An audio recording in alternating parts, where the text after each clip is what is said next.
Friends, after this session, you will be able to identify with cone and its measurement.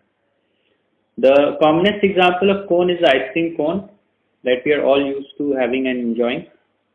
Well, a cone is defined by its radius and height, or radius and length, or height and slant height. Length is nothing, L here is slant height, this one.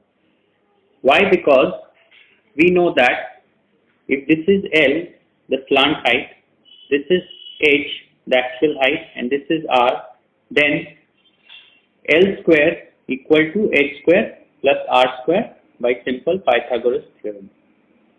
Now, lateral surface area. Lateral surface area means this surface area on the side only, not the base.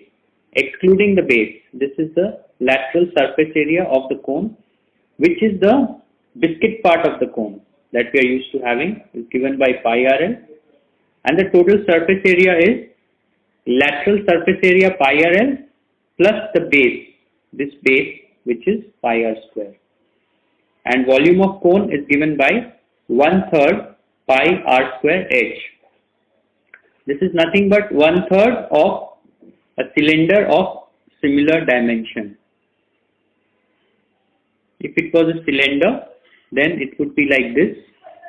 The whole thing, since it is a cone, it is truncated cylinder, so it is 1/3 the volume of a cylinder of similar R and H. Now suppose we cut a cone from the middle and look at its cross section. This is what we will get. ADE is the cross section of the cone. Suppose we cut a cone from this part and separate it. So we had a large cone whose cross section is ADE. Out of that we cut off a small cone whose cross section is ABC. So from the large cone, if we cut off the smaller cone, we are left with frustum or bucket. We are left with a frustum or a bucket. Now if you see this figure, we can define AX as height of the smaller cone, small h. AY is the height of the larger cone, capital H. CX is the radius of the smaller cone, small r. EY is the radius of the larger cone, capital R. AC is the slant height of the smaller cone, small l, and AE is the slant height of the larger cone, that is AE. Then look at the two triangles ABC and ADE. We can see that the two triangles are similar, and triangle AXC is also similar to triangle AYE. So by the proportionality theorem, we can write, since triangle ABC is similar to triangle ADE and triangle AXC is similar to triangle AYE, so corresponding sides are proportional. So AX by AY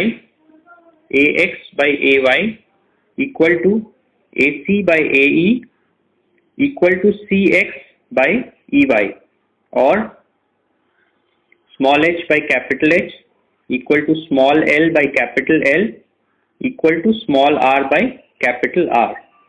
Now if you look at the frustum only, this is the frustum.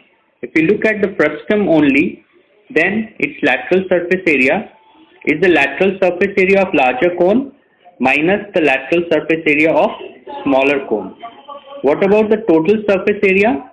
Well, total surface area will be lateral surface area, that is pi capital R capital S minus pi small r small l, plus the two circles, one at top and one at the bottom. The two circles, one at the bottom and one at the top. The surface area of these are pi r square plus pi small r square. What about the volume of frustum? Well, volume of the frustum will be volume of the larger cone minus volume of the smaller cone. So we can write it as 1/3 pi into capital R square into capital H minus small r square into small h. If you go through this video again, probably the whole concept would be etched in your mind. Thanks. Cheers.